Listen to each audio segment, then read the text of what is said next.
History की पिछली class में हमने चंद्रगुप्त मौर्य और बिंदुसार के जीवन की उपलब्धियों के बारे में देखा। इस क्लास में हम अशोक के उपलब्धियों, जीवन परिचय, उनकी उपलब्धियां, अशोक का धम्म और साम्राज्य विस्तार, इसके अलावा अशोक की नीतियां, साम्राज्य में क्या उसने नीतियों में क्या परिवर्तन किया जो पहले से चली आ रही थी, और किस तरह से उसने साम्राज्य को नियंत्रित किया, बौद्ध धर्म का प्रसार उसने भारत ही नहीं विदेशों में कैसे किया, इस तरह इसके बारे में पूरी चर्चा करेंगे। लेकिन उसके पहले इस क्लास में हम देखेंगे कि उसके जो अभिलेख मिले हैं उनका व्यवस्थित अध्ययन हम कैसे कर पाएँ।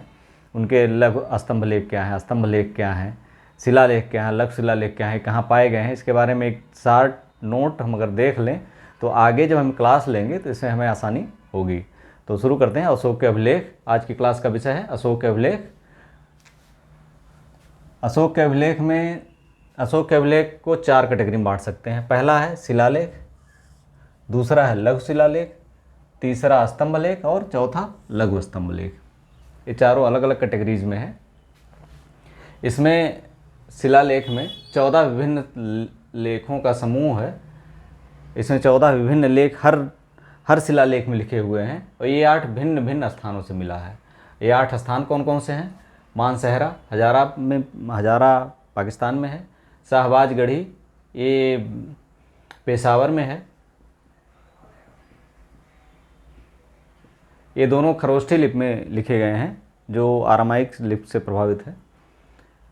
कालसी देहरादून में है। गिरनार गुजरात में है। सोपारा महाराष्ट्र में है। धौली ये पुरी ज़िला है वहाँ का, उड़ीसा का। और जौगढ़ ये गंजाम ज़िला है। और एरागुड्डी ये आंध्र प्रदेश का क्षेत्र, आंध्र प्रदेश कुर्नूल ज़िला। इन 8 स्थानों पर ये शिलालेख पाए गए हैं जिनमें 14 विभिन्न लेखों का समूह है। यानी इसमें हर लेख में 14 जो इनके लेख हैं वो लिखे हुए हैं और ये 8 विभिन्न स्थानों से मिले हैं। दूसरा है लघु स्तंभ लेख, लघु शिलालेख शिलालेख हो गया। लघु शिलालेख है माइनर रॉक एडिक्ट्स जो प्राप्त हुए हैं, ये हैं इतनी जगहों से प्राप्त हुए हैं, 15 जगहों से प्राप्त हुए। इसमें रूपनाथ ये जबलपुर में है। दूसरा है गुजर्रा दतिया मध्य प्रदेश। मास्की हैदराबाद के रायचूर से मिला है। ब्रह्मगिरी मैसूर के पास है। सासाराम हम जानते हैं बिहार में है। भाब्रू जयपुर में है। सिद्धपुर मैसूर के पास है। जटिंग रामेश्वर ये भी मैसूर के पास है। एरागुड्डी आंध्र प्रदेश के कर्नूल ज़िले में है। गोविमठ मैसूर के पास है। पालिक गुंड ये भी मैसूर के पास है। राजुल मंडगिरी ये कर्नूल ज़िले में, हैदराबाद के कर्नूल ज़िले में है। इसके बाद अहरौरा एक स्थानीय मिर्ज़ापुर उत्तर प्रदेश में है। सारो मारो मध्य प्रदेश और नेट्टूर मैसूर। इसमें हम जानते हैं कि गुजर्रा, मास्की, नेट्टूर और उदयगुलान, यानी नेट्टूर, मास्की, गुजर्रा और उदयगुलान, इन 4 लिख देते हैं। इन चारों में अशोक का नाम, अशोक वर्धन मिलता है, अशोक का नाम मिलता है। बल्कि अन्य अभिलेखों में अशोक का नाम देवानाम प्रियदर्शी राजा या इस तरह से मिलता है और इसमें अशोक का नाम स्पष्ट रूप से मिलता है। कौन कौन से हैं अभिलेखों? नेट्टूर बार बार पूछा गया है। नेट्टूर,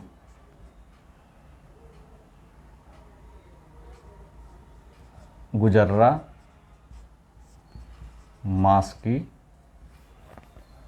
यहाँ लिख देते हैं मास्की, गुजर्रा, नेट्टूर और उदयगुलान। इनमें अशोक का नाम स्पष्ट रूप से मिलता है, बाकी में प्रियदर्शी राजा उसे कहा गया है। स्तंभ लेख, इसमें 6 अलग अलग स्थानों से मिले हैं। कुल इनकी संख्या 7 है। जो स्तंभ लेख इनकी 7 हैं, 6 अलग अलग स्थानों से मिले हैं। तो इसमें है प्रयाग स्तंभ लेख, दिल्ली टोपरा, दिल्ली मेरठ।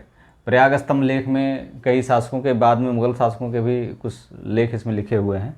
लेकिन दिल्ली टोपरा, दिल्ली मेरठ, इसको फिरोज शाह तुगलक ने टोपरा और दिल्ली से मंगवा करके टोपरा और मेरठ से मंगवा करके दिल्ली में रखा था, तो इसे दिल्ली टोपरा, दिल्ली मेरठ कहा जाता है। फिरोज तुगलक ने मंगवाया था। रामपुरवा बिहार में है। इसमें वृषभ शीर्ष है, शीर्ष पे इसके वृषभ है। लौरिया अरराज, लौरिया नंदनगढ़, ये दोनों भी बिहार में चंपारण जिले में है। इसमें भी शीर्ष पर सिंह है और ये दिखाता है कि ये एक परंपरा जो वहाँ से चली आई है, सिंधु घाटी सभ्यता से पशुओं को अंकन करने की, पशुओं को मूर्तियाँ बनाने की, ये यहाँ पर दिखाई देती है। अगला लघु स्तंभ लेख, यह स्तंभ लेख हो गया। लघु स्तंभ लेख जितने मिले हैं इसमें अशोक की राजकीय घोषणाओं का आदेश, राजकीय घोषणाएँ इसमें लिखी हुई हैं, जिसमें एक सारनाथ में है, दूसरा सांची, तीसरा कौशाम्बी, चौथा रुमनदेई, पाँचवां निगलीवा और रानी का स्तंभ लेख छठा। इसमें रुमनदेई में जो नेपाल की तराई में है, इसमें अशोक द्वारा वहाँ की यात्रा करने और वहाँ पर जो कर था उसको 1/8 या 1/8 करने का, 1/8 करने का इसमें जिक्र किया गया है। इससे लगता है, इससे चूँकि उसने कहा है कि शाक्यमुनि बुद्ध का चूँकि यहाँ जन्म हुआ है, इसलिए इस पर यहाँ पर जो कर है 1/8 किया जाता है। तो ये इसलिए महत्वपूर्ण है, इससे स्पष्ट होता है कि गौतम बुद्ध का जन्म वहाँ हुआ था। निगलीवा और रानी का स्तंभ लेख, तो इस तरह से जो 4 कैटेगरीज़ हैं, शिलालेख, लघु शिलालेख, स्तंभ लेख, लघु स्तंभ लेख, ये 4 कैटेगरीज हैं।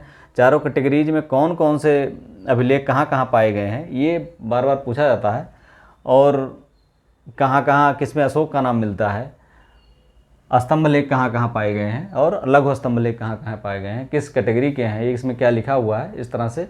और ये अभिलेख ये दिखाते हैं कि इसलिए इन अभिलेखों के सहारे अगर एक प्रश्न आता है कि अशोक के साम्राज्य की सीमा का निर्धारण करिए, तो इसको आप निर्धारित कर सकते हैं, क्योंकि हजारा, पेशावर ये कहाँ है, पाकिस्तान में है, आगे गिरनार गुजरात में है, सोपारा महाराष्ट्र में है, धौली और जौगढ़ ये उड़ीसा में है, एरागुड्डी आंध्रा में है, और फिर इसके बाद रूपनाथ, जबलपुर, गुजर्रा, दतिया, मास्की, हैदराबाद, मैसूर, जयपुर, मतलब ये जहाँ जहाँ भी हैं वहाँ पर कोई अपने राज्याज्ञाओं को अपने क्षेत्र में ही लगाएगा, और ये स्पष्ट करता है कि इन क्षेत्रों पर उसका शासन था।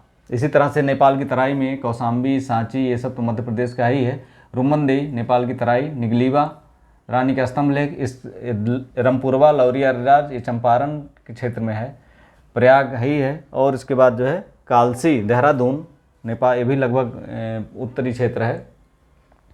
तो इस तरह से लगभग हम इसका निर्धारण, अशोक के साम्राज्य का निर्धारण आसानी से कर सकते हैं। एक क्वेश्चन आता है कि उसके अभिलेखों के आधार पर साम्राज्य का निर्धारण करिए, अशोक के अभिलेखों के आधार पर उसके साम्राज्य का निर्धारण करिए, तो स्पष्ट रूप से हम कर सकते हैं। अगर वीडियो अच्छा लगा तो like, subscribe and share. Thank you for watching.